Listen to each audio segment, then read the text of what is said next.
ప్రతి సమాధి తవ్వే ముందు ఆ వ్యక్తి నేలలోని మట్టిని కొద్దిగా తీసుకుని నోట్లో పెట్టి రుచి చూసేవాడు. అలా ఆ నేల తవ్వడానికి సరిపోతుందో లేదో తెలుసుకునేవాడు. కాని ఈసారి మట్టిని నోట్లో పెట్టగానే ఏదో తేడా ఉందని వెంటనే అతని కనిపించింది. అయినా ఈ పనికి వచ్చే డబ్బు చాలా ఎక్కువగా ఉండటంతో కేవలం అనుమానం మీద ఈ పనిని వదిలేయాలనే రిస్క్ అతను తీసుకోలేకపోయాడు. అందుకే కార్మికులకు శవపేటికను బయటకు తీయమని ఆదేశించాడు.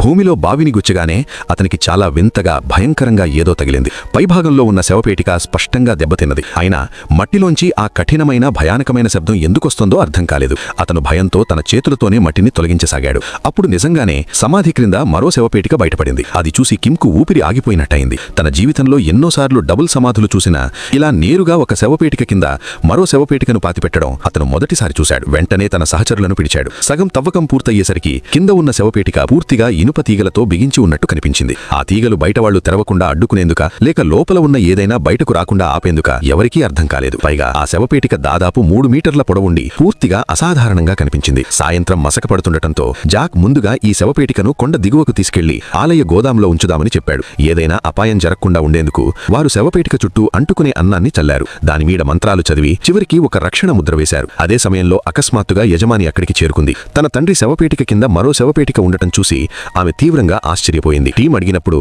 ఆమె తన తండ్రి పాత ఫోటోను చూపించింది. అందులో ఆయన కొంతమంది జపాన్ వ్యక్తులతో ఉన్నాడు. వారిలో ఒక జపాన్ వ్యక్తే ఆమె తండ్రి సమాధి స్థలాన్ని నిర్ణయించాడు. అంతకంటే ఎక్కువ ఆమెకేమీ తెలియదు.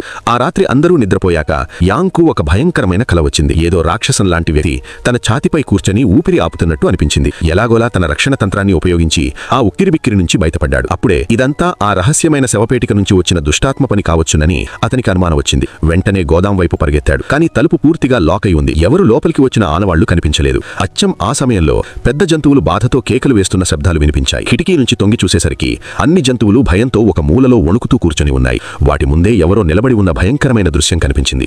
యాంగ్ భయంతో పరిగెత్తి యూన్ను లేపాడు. ఇద్దరూ కలిసి గోదాం వైపు పరిగెత్తి వెళ్లి చూసేసరికి శవపేటిక మూత పూర్తిగా విరిగిపోయింది. గోదాం చుట్టూ రక్షణ ముద్రలు ఉండటంతో లోపల ఉన్న దుష్టాత్మ పైకప్పును పగలగొట్టి బయటకు వెళ్లి ఉంటుందని, ఏదో ప్రత్యేకమైన బలిని వెతుక్కుంటూ వెళ్లిందని వారు నమ్మారు.